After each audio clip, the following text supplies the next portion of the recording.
Hello, it's Linda Ockwell-Jenner here again with another Conversations with Linda. I'd like to introduce my guest tonight, Richard LaTulip, Field CISO with Recorded Future. Yes, I've got a lot of Recorded Future friends, I know, and previously a member of the US Secret Service. Now, don't be scared, he's not here to see what we're doing if we've been naughty. So, Richard, it's absolutely lovely to meet you. I asked for an introduction to you from Dave, my husband, because you sound so secretive. No, thank you. It's wonderful to be here, and despite the name and despite a lot of that background, I think that as I've traveled internationally, I think that you may have heard as well. I was assigned to one of the embassies overseas, U.S. Embassy to Estonia, and there was a lot of again questions. Right when you would say Secret Service, the immediate thought always went towards CIA or NSA or some very secret or devious organization. And to be honest, I think there's still people that are probably in Estonia that really don't believe that when I told them I was the Secret Service, that it was a public organization, right? Even the person that we hired from Estonia, a Foreign Service national, they're one of the people that worked for us. He's local, right? He continually was saying, we cannot put the name U.S. Secret Service on the door. It must be something else. And I argued with him back on it and saying, no, I mean, we're a public organization, right? We are a law enforcement agency, not a secret agency working behind the shadows. And I think that if we changed our name and put something else up there, it would only further that narrative, right? And so, yeah, we went with the Secret Service. But again, this is not. I think again the history, right? So people know the history. U.S. Secret Service. The day that President Lincoln was shot was the day that he signed into law the creation of the Department of Treasury, an enforcement arm within the Department of Treasury, which was the United States Secret Service. At that time, if you think back in history, right, 1860s and thereabouts, law enforcement was fairly wide open. Think of your sheriff with cowboy boots and a gun on his hip and a badge on his vest or something like that. John Wayne, for me, the images come up and you start thinking about that individual, But that was how law enforcement was. They were very open. So the idea with the Secret Service being a federal organization funded by the federal government to help combat a problem, the problem was approximately one third or more, two thirds even, they say, of all currency was either unregulated or it was counterfeit. And so they needed an investigative arm to combat that problem. And that was why the Secret Service came about. And to help with the investigative process, we would no longer be your typical sheriff, if you will. We would be dressed like business casual. We would be, suits and ties, guns hidden underneath your shirt, badges also hidden in a pocket. So that's kind of where the name came about or why it came about. But it was not a secret organization. It was very public, if you will. You know, you read my mind because I was going to ask what the Secret Service, how it came about. That's a wonderful history. So, if it's not secret, why has it got the word secret in it? Well, again, like I had mentioned, if you got to rewind that clock, right, and you have to look back in the 1860s, and you have to think about your sheriffs. The U.S. Marshals, for example, they always say that on the day that the president was assassinated, speaking of President Lincoln, they were across the street in a bar drinking a beer or having a pint, if you will. Their job was to protect President Lincoln, but they didn't really do protection as you would think of it now, right, with all the different agents and things of this nature. But he was sitting at the bar. He had his gun on his hip and he had a badge on his breast pocket, if you will. Now we're going to be wearing coats and we're going to cover that badge and we're going to cover the gun. And you would think that we were just a financial business person that would walk into a store or wherever we went. So this is why the name Secret Service came about, is because it was not going to be overt. It was going to be a little bit more hidden, if you will. I love it. I really love it. I've got to ask you, I've got a British accent still, even though I live in Canada for a long time. Where in America were you born? So I was born in the Midwest, Chicago, Illinois specifically. Spent a very, very short period of time there, to be honest, because I was born and my parents found the taxes and the other style of life a little bit more pleasing. So we moved to Indiana very shortly after I was born. But I was born in South Chicago. and then ended up living in Dyer, Indiana, a very, very small town in Northwest Indiana. Mostly, and I look back at it too because I've visited quite a bit throughout my adult life to see the transformation. When I was young, it was surrounded by cornfields and agriculture, and of course there was, towns and neighborhoods and such. And now I go back, and a lot of those cornfields are gone, and they've been turned into neighborhoods. They've been turned into industrial complexes. They've been, so the expansion you see over time is quite massive. But yeah, when I was there, it was a small little town, probably a mile from the Illinois border. And my mother's father owned a business where my parents worked. Auto parts is what they sold, and that was still in Chicago Heights. That's interesting. So, what did your parents say when you said you were going to be a Secret Service person? Were they shocked? Well, good news is I was pretty vocal when I was young about wanting to not follow the family business, which probably was disappointing to my parents because they both worked for my grandfather, and there's probably an expectation that I would continue the trend and go down that path. But I was looking for something else, right? I mean, my brother, he went to the university near where we grew up in Purdue. It was called Purdue, but it was in Calumet, which is just very short distance from where the main campus was in West Lafayette, but he went local. And, I was pretty much like, I don't want to be local. I want to go to the main campus, and so part of that was me saying to them, I wanted to do something like in law enforcement. Now, at the beginning of college, I didn't necessarily know it would be state, local, or federal.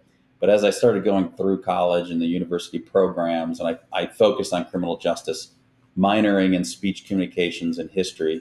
And so when I did all of this during that time, I finally kind of narrowed my focus to the federal organizations. And so I picked the Secret Service. However, right, there was a but in there, but I wasn't, because of the requirements at the time, I wasn't actually eligible. So my mom was the one who called me and told me there was an opening in the U.S. Border Patrol. And so I applied for the U.S. Border Patrol. Have a lot of little unique stories from that as well. But went through the application process and was hired and assigned to San Diego. So I picked up and moved to San Diego and started my law enforcement career. I always wanted to go to either the FBI, the Secret Service, or U.S. Marshals. And I think that I mean, I definitely applied for all of the organizations, but I did it strategically.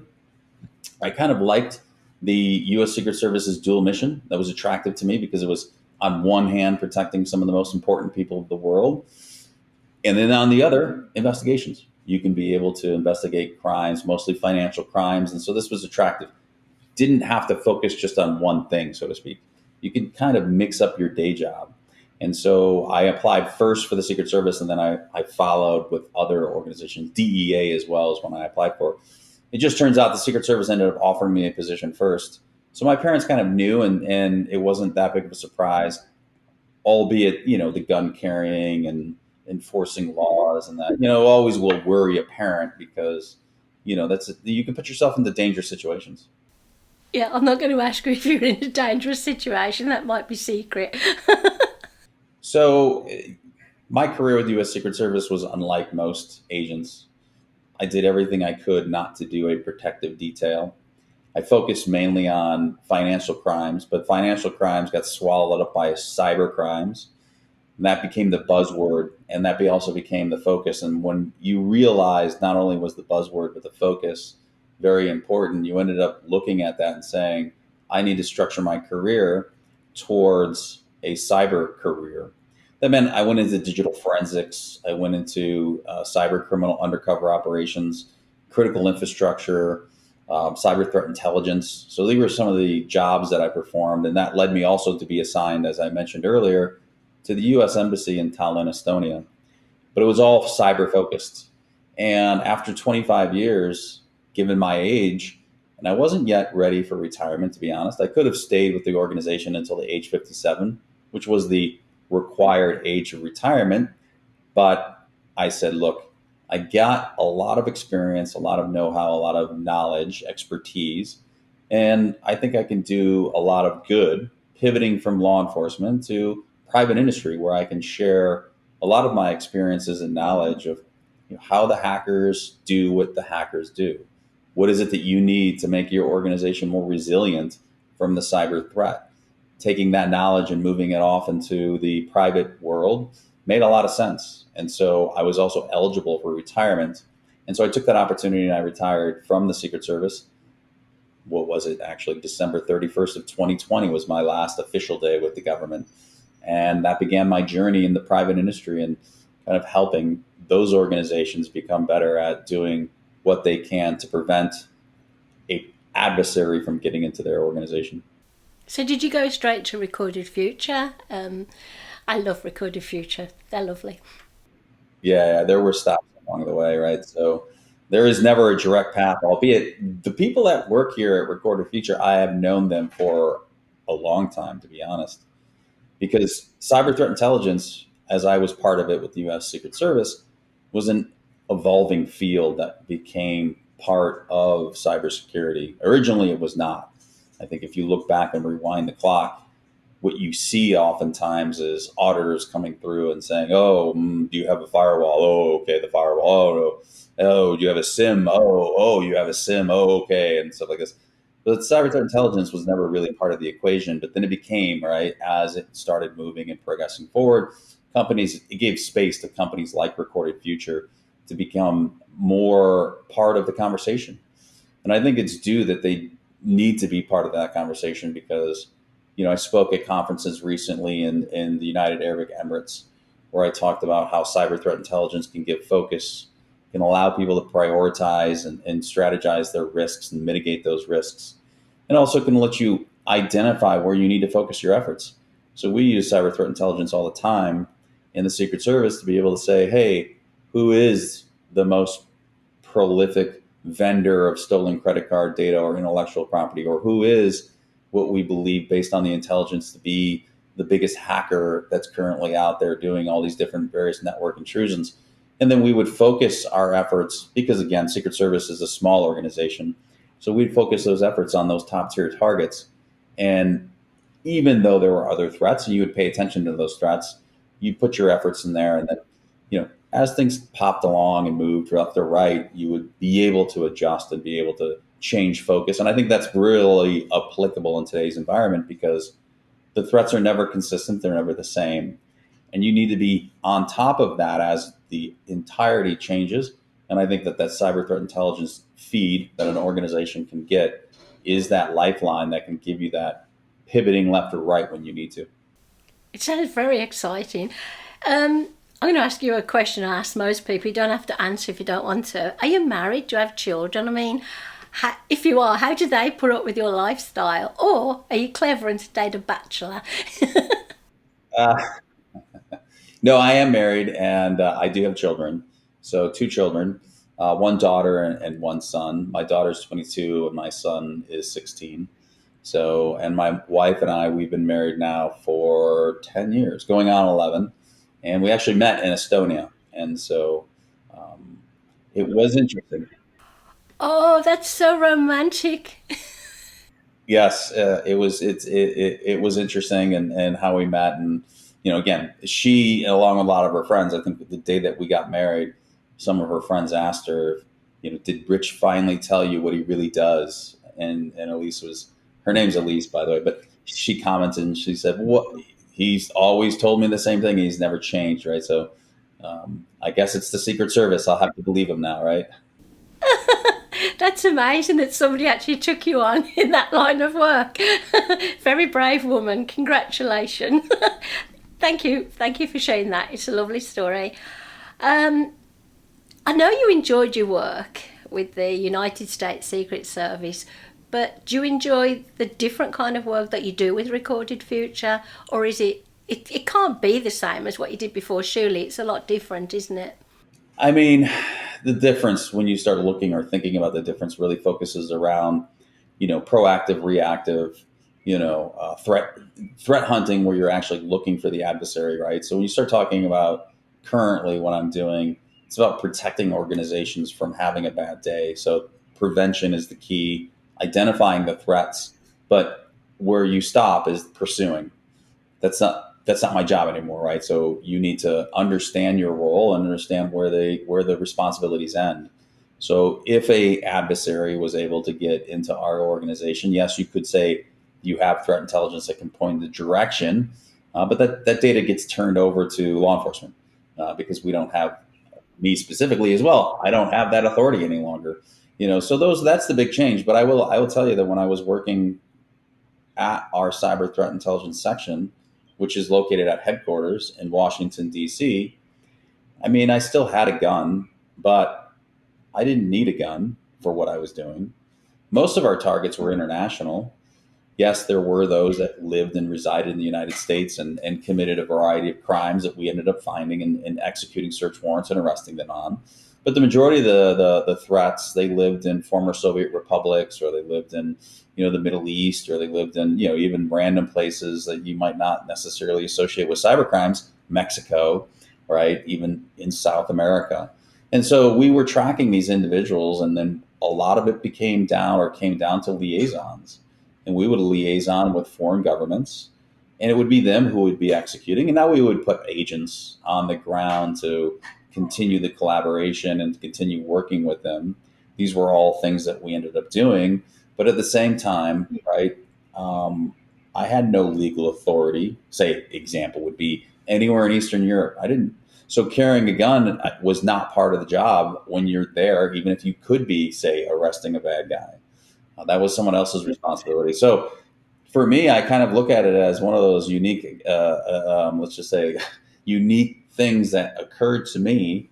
Whereas for years working for the Secret Service, I didn't really feel as if that part of law enforcement was really something that I was doing any longer, meaning carrying a gun and having a badge.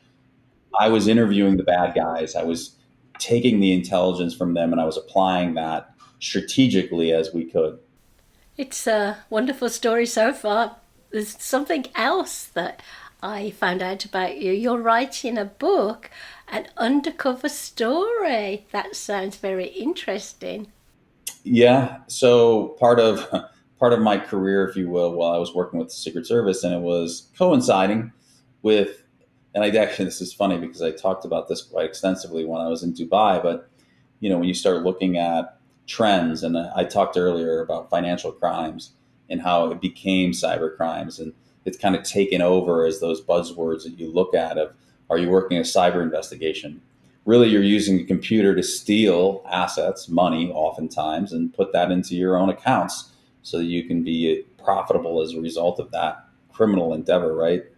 So we were a little bit behind. Operation Firewall was one of the first cases that kind of brought us to the 21st century. These IRC channels, or internet relay chats, they were where they originally started, meeting the bad guys, where they started originally having conversations, and then they ended up taking that to forums. When we arrested that first target, and I say we, but the Secret Service, right, colleagues of mine on the East Coast, when that person was arrested and he showed us these forums and these, ICQ, for example, as a means and methods of chatting and communicating, and money being sent via Western Union from person to person, it was all new to us. So we were behind the curve and we had to learn.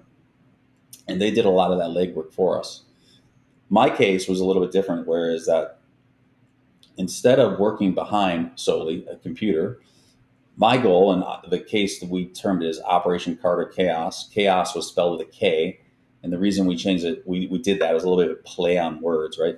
Creating chaos within the carding community, right? Operation Carter, Carter standing for the people that did a lot of bad things online, chaos amongst them by disrupting the organization, but spelling it with a K, and the twist comes with, if people are familiar with Get Smart, they would understand that the evil organization was named Chaos, spelled with a K. So that was kind of the play on the words and the change. But the goal ultimately was to take a digital world and to move it into a real world. So the premise of the book is actually that moving from the digital world to the real world. And so we go through all of the hardships with an organization taking me as an undercover agent, working with international governments, flying to places like Thailand and others, meeting with criminals and spending time on the ground with bad guys, talking about criminal endeavors, selling, stealing, hacking, what you have, right? So just developing that rapport, but doing it face to face. Now I can honestly say that the person who claims to be whomever, right? And as a matter of fact, depending on how you can see my screen, you might be able to see off my shoulder kind of a poster with a person's face. That was the individual whom I was meeting mostly. He was the prolific vendor of stolen credit cards.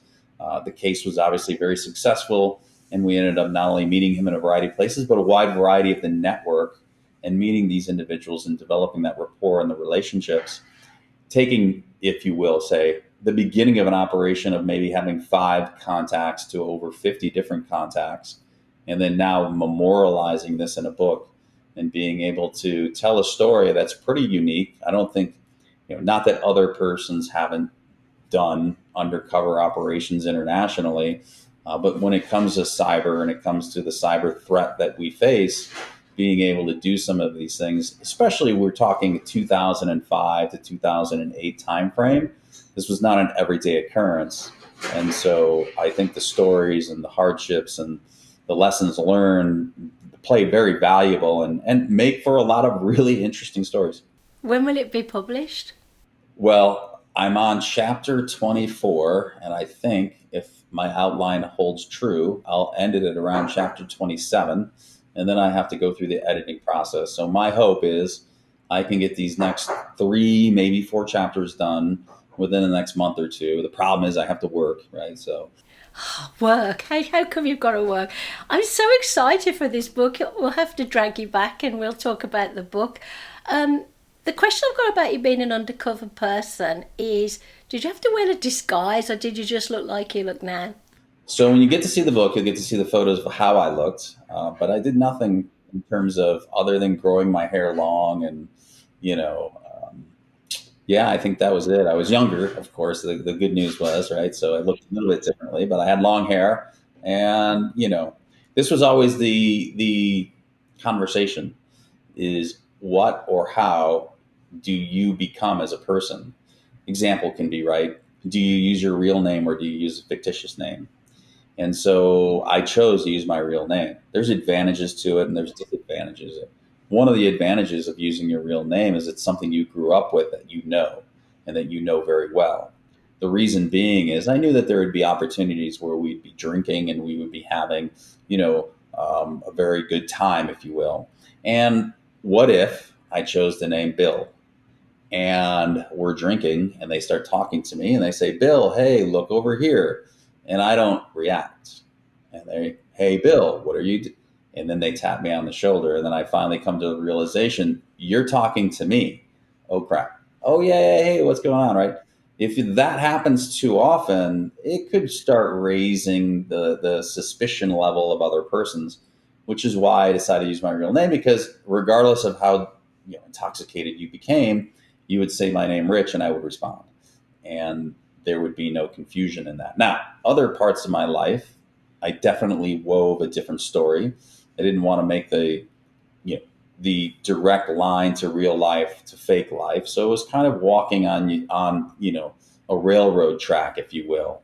I have to be on one side of the railroad track for the undercover world, and I would jump over to the other side, and I would intermingle these two. Right, the railroad ties would hold it together, and then you would have that life. So you would always be able to not be caught necessarily in bad situations or in uncomfortable situations, which, by the way, happened on occasion. And I had to come up with stories in order to bring down tensions, if you will, or possible tensions, right? Never really escalated to the point where any confrontation ensued, but you never know, right? So This is like watching one of those TV documentaries, and actually we watched one of those the other night, but it was about the mafia in Las Vegas. It wasn't about somebody legally doing what you've been doing. So you were never really in danger. You were never really captured and thrown into a dark room and interrogated.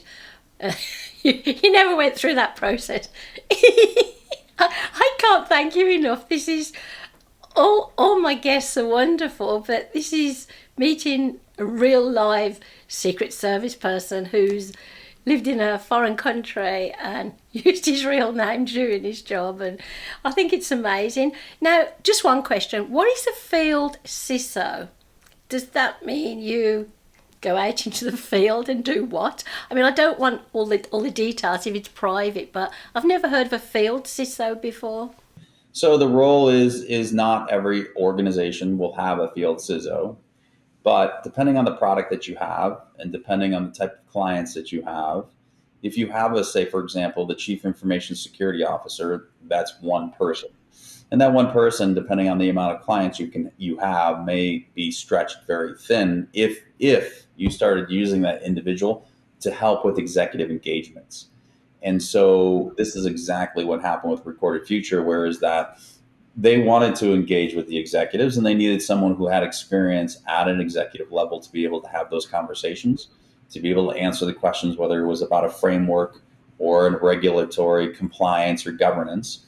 So they look for people who are equally skilled that could be CISOs or were former CISOs. And then you would go out. And so my main job is to go out to meet with clients, either before a sale, after a sale, and then also it's to share information, right? To share emerging threat landscapes and talk about how intelligence can mitigate risks. So I do a lot of this type of stuff, and and that does mean there's quite a bit of travel, and obviously, brought me to Toronto, and it's brought me to Dubai, if you will, and also speaking on the stage, right? Marketing, talking to the media, giving quotes. These are all part of the Field CISO program, which they're leveraging quite heavily. Well, at least I know you're safe when you're on the road now, and I'm sure your wife is happy about that.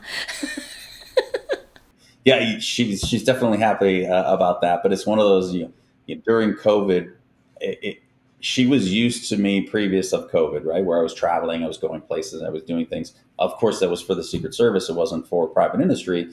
COVID came and kind of everything stopped for 3 years, right? The world was kind of at pause.